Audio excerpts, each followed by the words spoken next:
The video came through a secure channel, no subject line, no sender name.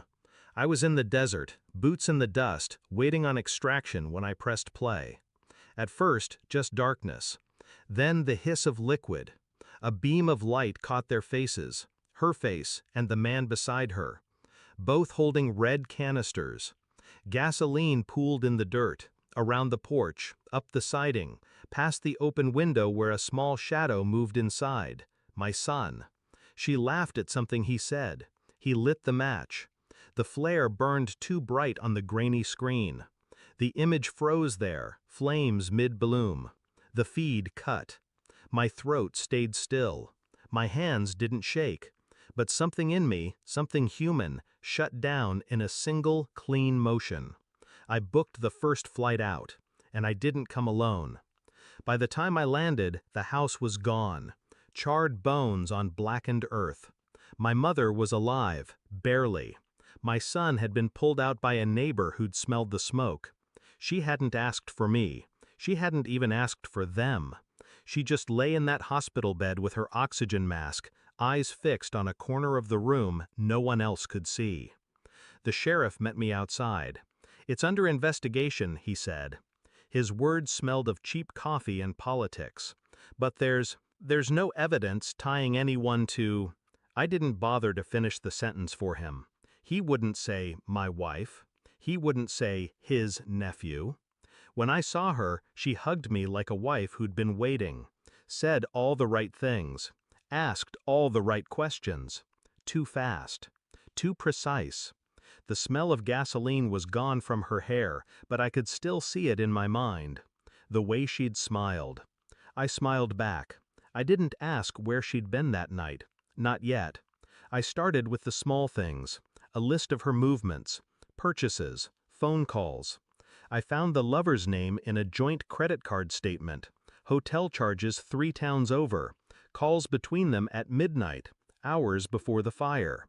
The neighbor who'd pulled my son from the flames remembered a truck idling at the end of the road, described a license plate I already knew. I said nothing, made dinner, slept in our bed, watched her sleep, wondering if she dreamed of the fire. When I was away, I'd been a soldier. Now I was something else, quiet, patient, studying the terrain. I reached out to an old contact in forensics. He got me stills from traffic cameras. Her car, his truck, both heading toward my mother's road an hour before the blaze. I kept everything in a file no one would ever find until I wanted it found. 2 weeks later, my contact handed me the report. Accelerant residue matched the sample from the remains of the house. Both vehicles caught on camera. Witness statements placing them together that night. It wasn't suspicion anymore. It was fact. She'd tried to erase my bloodline. With him. That evening, I poured her a drink, slid the folder across the table, watched her open it. Her hands slowed as she flipped the pages. Her eyes darted between me and the photographs. Still frames of her holding the canister, the match's flare caught on camera. "You?" "Yes," I said. She swallowed. No denial, just the quick flicker of someone calculating exit routes that no longer existed. "I've sent copies," I told her, "to the state fire marshal, to the insurance board, to your parents." She set the glass down. "We can—" "No."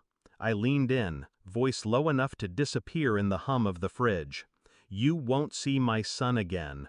You won't speak his name. And when they come for you, you'll understand why I didn't call the police myself." She stared, searching for the man she'd known. He wasn't there. I told her I'd sent one more copy, to her lover's enemies. Men whose debts he'd run from. Men who'd burn more than a house to collect. Her breath caught. Not fear for him, fear for herself. Good. I stood, left her at the table with the file still open, her future bleeding out in black and white. My son sleeps down the hall now. He doesn't wake when the floor creaks, doesn't flinch when the wind rattles the windows. Not yet. The sheriff hasn't called, but the news did. A man matching the lover's description was found in a burned-out car 2 counties away. They used dental records to confirm. She's gone. Left the state, maybe the country. I don't care. Some nights I sit on the porch of my rebuilt house, feel the air, listen for footsteps that never come. People think revenge is fire and fury. It isn't. It's silence. It's leaving them with nothing they can fight, nothing they can fix. It's knowing they'll never get to explain. The last thing I said to her was the last thing she'll ever get from me. You had your match. Now, burn.